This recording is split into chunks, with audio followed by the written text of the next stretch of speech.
अस्सलाम वालेकुम, मैं हूं यासिर पीरजादा। आप देख रहे हैं मेट्रो 7 पाकिस्तान। आइए चलते हैं खबरों की जानिब। किसी सरकारी हकाम को आफिया की वापसी से मसला है तो क्लाइव स्मिथ से राब्ता और मतबादिल पेश करे। डॉक्टर फौजिया सदीकी। आफिया सदीकी के मामले ने इंसानी हकूक के हवाले से मगरिब के दोहरे मयार को बेनकाब किया है। अल्ताफ शकूर। आफिया के बदले शकील आफरीदी के तबादले में अगर हुकूमत राजी नहीं तो कुछ और तजवीज़ करे। Clive Smith. 2024 के इख्तिताम से पहले आफिया की वतन वापसी को यकीनी बनाना मेरा हदफ है। मुतअद्दिद गवाहों से साबित हो चुका कि डॉक्टर आफिया को बगराम अफगानिस्तान में रखा गया था।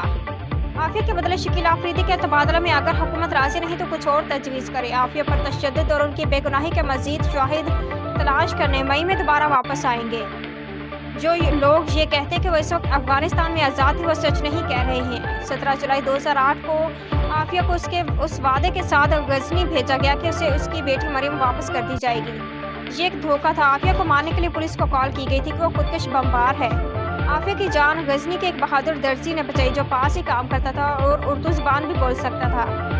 डॉक्टर आफिया के अमेरिकी अदालती ट्रायल में पेश किए गए शवाहिद शुरू से आखिर तक झूठे थे। अफगानिस्तान से डॉक्टर आफिया की बेगुनाही के शवाहिद जमा करने के बाद अमेरिकी वकील के कराची प्रेस क्लब में अहम प्रेस कॉन्फ्रेंस